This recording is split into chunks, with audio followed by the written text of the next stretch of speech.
Hey guys, we're about to get ready for my dad's State of the Union for the fourth time in this address for the Capitol. We're about to get ready to hear it any while, so let's get this show started. Oh, I am so excited for the fourth speech he gave to the Capitol, the fourth State of the Union. And we're about to get ready. Let's listen.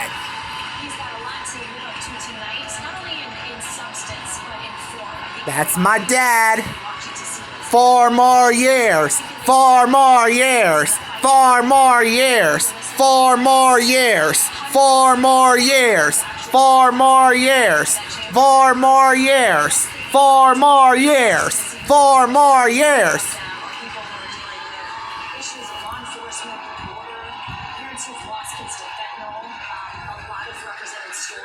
That's my stepmom.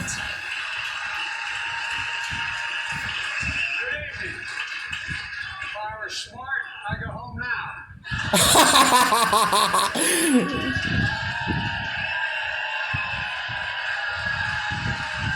Good joke. Speaker, Madam Vice President, members of Congress, my fellow Americans. In January 1941, Franklin Roosevelt came to this chamber to speak to the nation. And he said, I address you in a moment unprecedented in the history of the Union. Hitler was on the march. War was raging in Europe. President Roosevelt's purpose was to wake up Congress and alert the American people that this was no ordinary time. Freedom and democracy were under assault in the world. Tonight, I come to this same chamber to address the nation. Now, it's we who face an unprecedented moment in the history of the Union. And yes, my purpose tonight is to wake up the Congress and alert the American people that this is no ordinary moment either. Not since President Lincoln and the Civil War have freedom and democracy been under assault at home as they are today. What makes our moment rare is that freedom and democracy are under attack both at home and overseas at the very same time. Overseas, Putin of Russia is on the march, invading Ukraine and sowing chaos throughout Europe and beyond. If anybody in this room thinks Putin will stop at Ukraine, I assure you he will not. He will not. Putin has had enough around Ukraine.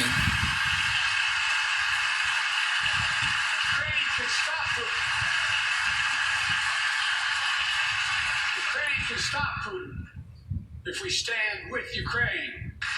Yeah! Stand with Ukraine! Help those people. That is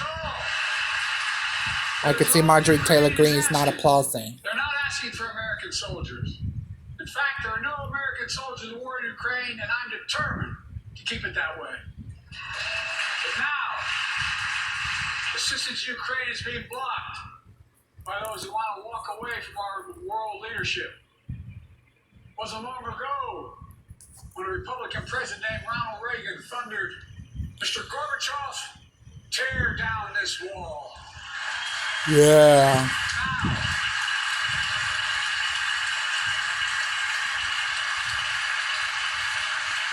Now my predecessor, a former Republican president, tells Putin, quote, do whatever the hell you want. Do the heck they That's a want. quote. A former president actually said that bowing down to a Russian leader, I think it's outrageous, it's dangerous, and it's unacceptable. Unacceptable!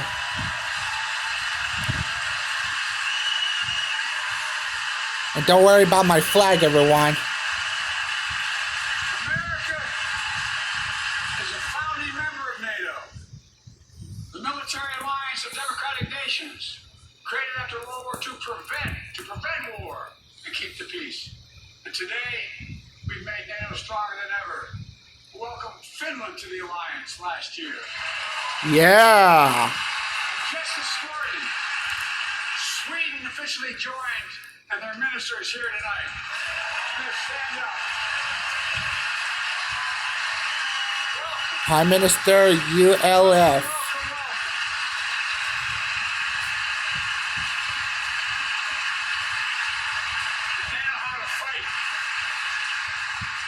Mr. Prime Minister, welcome to NATO, the strongest military alliance the world has ever seen.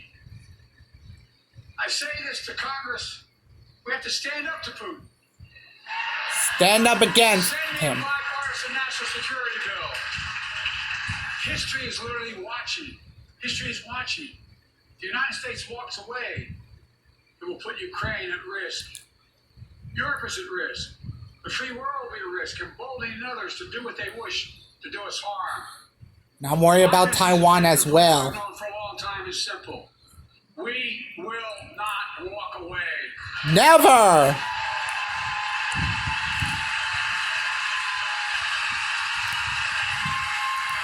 We will not bow down. Never! I will not bow down. Never! In a literal sense, history is watching. History is watching. Just like history watched 3 years ago on January 6th, when insurrectionists stormed this very Capitol and placed a dagger to the throat of American democracy. Many of you are here on that darkest of days. We all saw with our own eyes the insurrectionists were not patriots. They'd come to stop the peaceful transfer of power, to overturn the will of the people. January 6th lies about the 2020 election and the plots to steal the election posed a gravest threat to U.S. democracy since the Civil War. All because of Trump. Caused all this. After he caused the death of my cousin. America stood strong and democracy prevailed. Yeah! You must be honest. The threat to democracy must be defended. My predecessor and some of you here seek to bury the truth about January 6th. I will not do that. This is the moment to speak the truth and to bury the lies. Here's the simple truth. You can't love your country only when you win. Only if we win! And I always loved this country since I was born.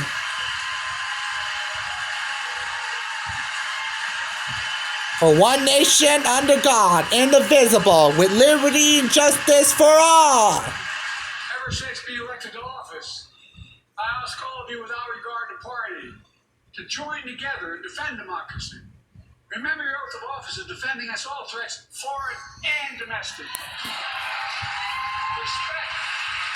Respect free and fair elections, restore trust in our institutions, and make clear political violence has absolutely no place in America, zero place. No place!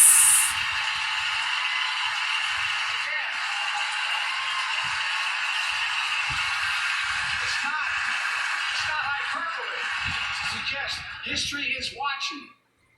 We're watching. Your children and grandchildren will read about this day, what we do. History is watching another assault on freedom. Joining us so late is Latoya Beasley, a social worker from Birmingham, Alabama. 14 months ago, she and her husband welcomed a baby girl thanks to the miracle of IVF. She scheduled treatments to have that second child. The Alabama Supreme Court shut down IVF treatments across the state, unleashed by a Supreme Court decision overturning Roe v. Wade. She was told her dream would have to wait, but her family got through should never have happened. Unless Congress acts, it could happen again. So tonight, let's stand up for families like hers. To my friends across the aisle, don't keep this waiting any longer. Stand up! Guarantee the right to AVF. Guarantee it nationwide.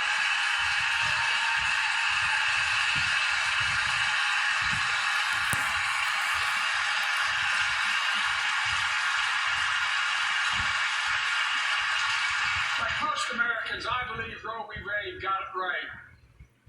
I thank Vice President Harris for being an incredible leader defending reproductive freedom. Yeah! Kamala Harris!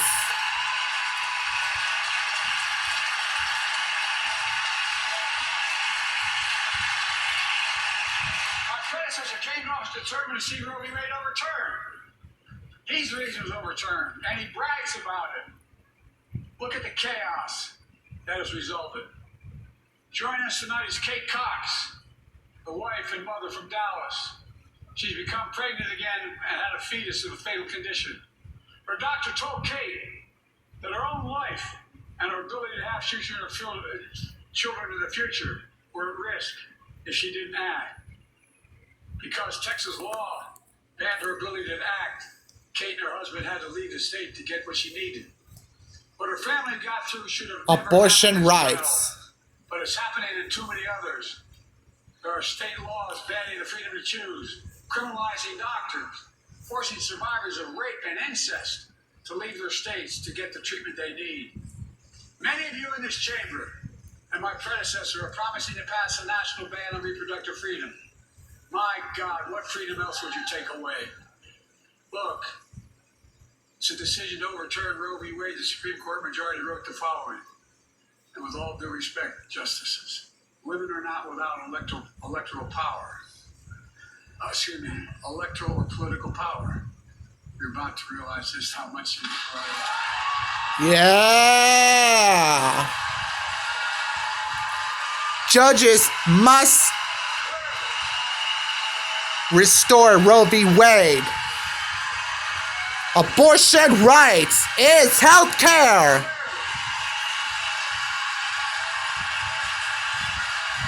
Those bragging about overturning Roe v. Wade have no clue about the power of women. But they found out when reproductive freedom was on the ballot. We won in 2022 and 2020, and we'll win again in 2024. In 2024.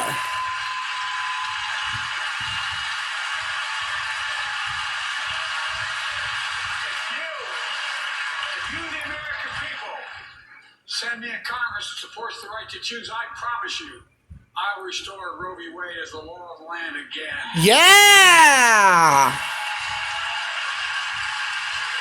We'll restore Roe v. Wade as the law of the land again. America cannot go back. I'm here tonight to show what I believe is the way forward, because I know how far we've come. 4 years ago next week, before I came to office, the country was hit by the worst pandemic and the worst economic crisis in the century. Remember the fear, record losses, remember the spikes in crime and the murder rate, raging virus that took more than 1 million American lives, of loved ones, millions left behind, a mental health crisis of isolation and loneliness. The president, my predecessor, failed the most basic presidential duty that he owes to American people, the duty to care. I think that's unforgivable. What the heck? I came to office determined to get us through one of the toughest periods in the nation's history. We have. It doesn't make news in 1,000 cities and towns. The American people are writing the greatest comeback story never told. Never told!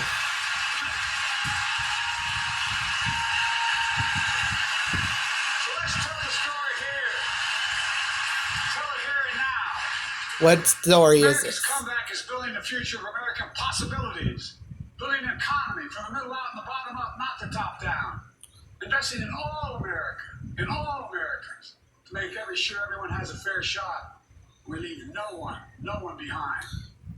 The pandemic no longer controls our lives. The vaccine that saved us from COVID are now being used to beat cancer, turning setback into comeback. That's what America does. That's what America does. That's how America does!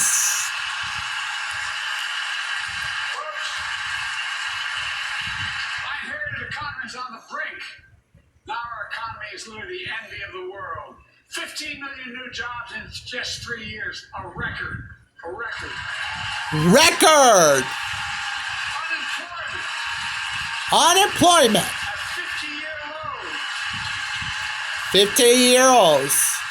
Record 16 million Americans are starting small businesses, and each one is a literal act of hope.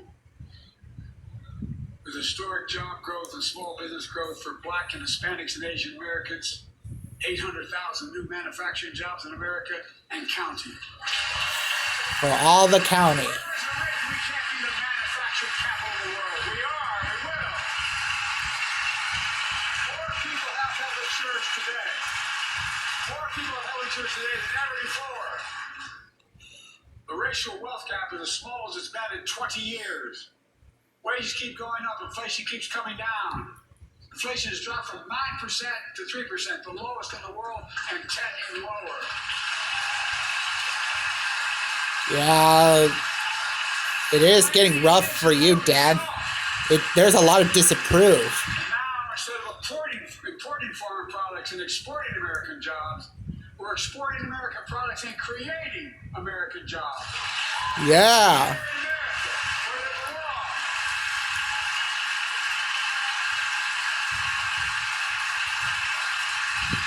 It takes time, but the American people are beginning to feel it. Consumer studies show consumer confidence is soaring. Buy America has been the law of the land since the 1930s. Past administrations, including my predecessor, including some Democrats as well in the past, failed to buy America. Not anymore. On my watch, federal projects that you fund, like helping build American roads, bridges, and highways, will be made with American products and built by American workers. Built by American workers.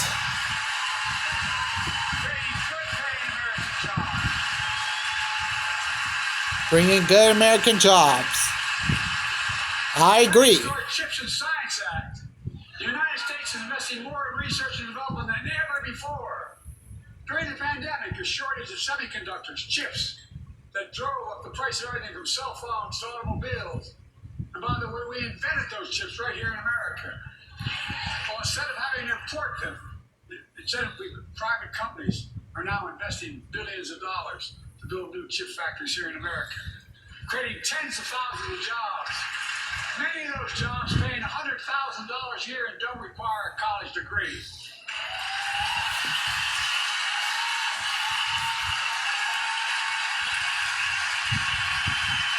In fact, my policies have attracted $650 billion in private sector investment in clean energy, advanced manufacturing, creating tens of thousands of jobs here in America.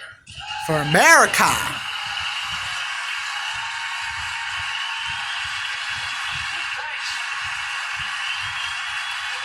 Thanks to our bipartisan infrastructure law, 46,000 new projects have been announced all across your communities. And by the way, I noticed some of you Pete Buttigieg. They're cheering on that money coming in. Yeah. I'm with you. If any of you don't want that money in your district, just let me know. Modernize our roads and bridges, ports and airports, public transit systems. Removing poisonous lead pipes so every child can drink clean water without risk of brain damage. Yeah. Providing affordable high-speed internet for every American, no matter where you live, urban, suburban, or rural communities, in red states and blue states. Record investments in tribal communities. Because of my investment in a family farm, because I invested in a family farm led by my Secretary of Agriculture who knows more about this than anybody I know, we're better able to stay in the family for those farms and the children and grandchildren won't have to leave home to make a living. It's transformative.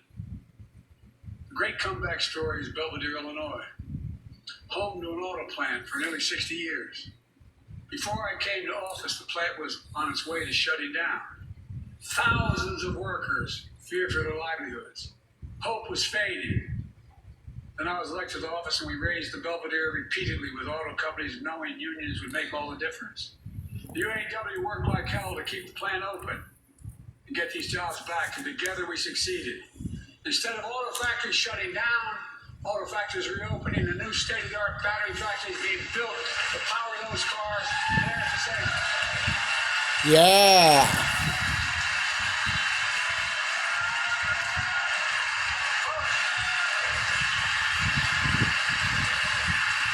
The folks of Belvedere your town being left behind.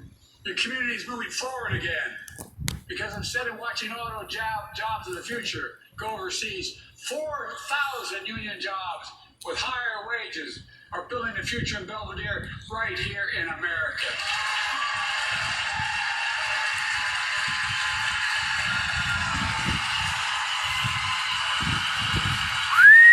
Tonight is UAW President Shawn Fain, a great vet and a great labor leader. Shawn, where are you? Where is he? Oh, there he is.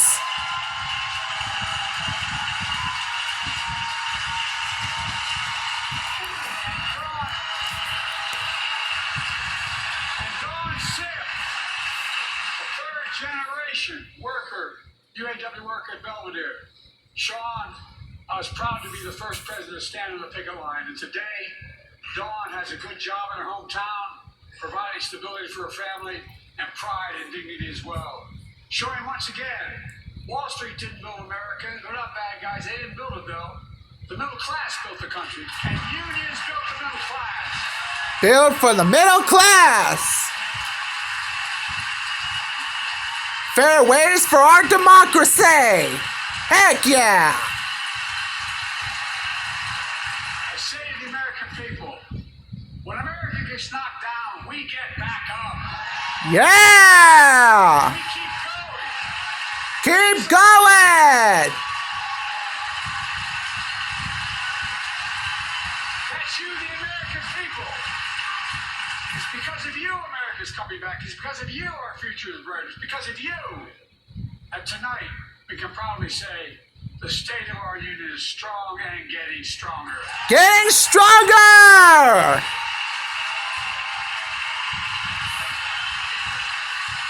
For America! America! 4 more years! 4 more years! 4 more years! 4 more years! Tonight, I want to talk about the future of possibilities that we can build together.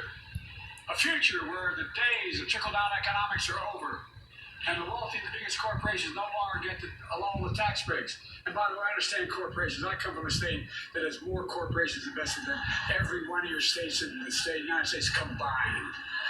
And I represented for 36 years. I'm not anti-corporation, but I grew up in a home where trickle-down economics didn't put much on my dad's kitchen table. That's why I determined to turn things around so middle class does well.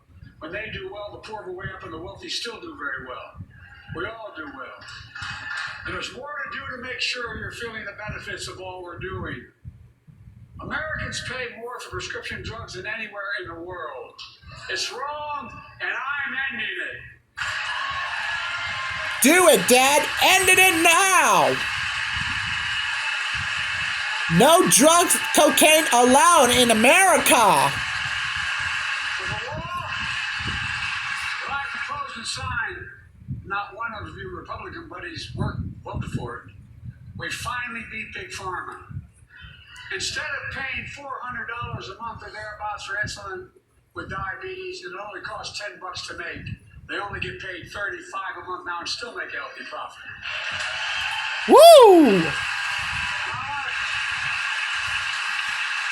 What to do next? And those Republicans are not cheering. That's the $35 a month for every American who needs it. Everyone. Yeah! Oh, heck yeah! People have talked about it, but finally we got it done. We gave Medicare the power to negotiate lower prices on prescription drugs. Just like the VA is able to do for veterans. That's not just saving seniors money, it's saving taxpayers money. We cut the federal deficit by There's Bernie Sanders. $60 billion. Yeah! Because Medicare But yours truly, #1 pony, is watching. This year, Medicare is negotiating lower prices for some of the costliest drugs on the market that treat everything from heart disease to arthritis. It's now time to go further and give Medicare the power to negotiate lower prices for 500 different drugs over the next decade. We're making a lot of money, guys. Make a lot of money. They'll still be extremely profitable. Well, not only save lives, it will save taxpayers another $200 billion. Starting next year, the same law caps total prescription drug costs for seniors on Medicare at $2,000 to $2,000 a year. Even for expensive cancer drugs that cost $10,000, $12,000, $15,000.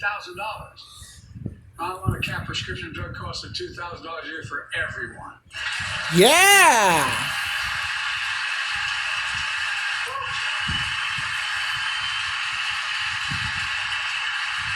I'm going to get in trouble for saying that, but anyone to get in Air Force One and fly to Toronto, Berlin, Moscow, well, even Moscow, probably.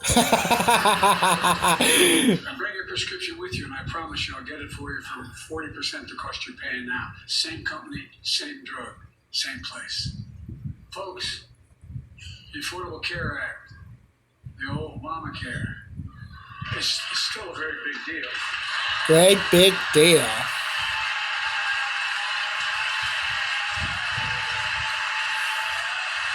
I am approve of this.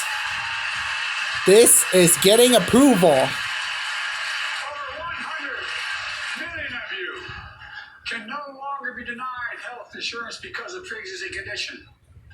Well, my predecessor, and many in this chamber, want to take this prescription drug away by repealing Affordable Care Act. I'm not going to let that happen. We stopped you 50 times before it will stop you again. In fact, I'm not only protecting it, I'm expanding it. We enacted tax credits of $800 per person per year, reduce health care costs for millions of working families. That tax credit expires next year. I want to make that savings permanent. Permanent!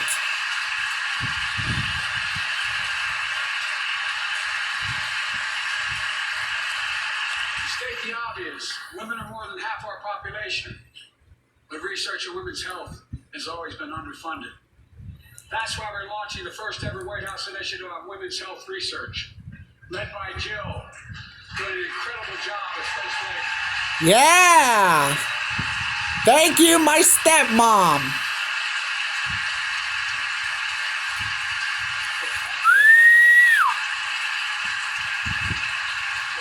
My plan for $12 billion to transfer women's health research and benefit millions of lives all across America.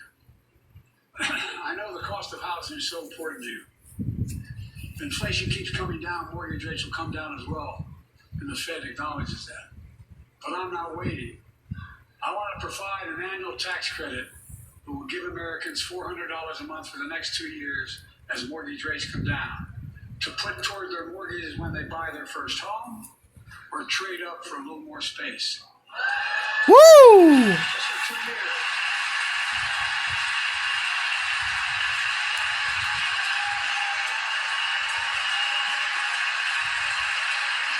And my administration is also eliminating title insurance on federally backed mortgages. Yeah. If you finance your home, you can save $1,000 or more as a consequence. Oh, yeah. We're cracking down on big landlords who use antitrust law, who break antitrust laws by price fixing and driving up rents.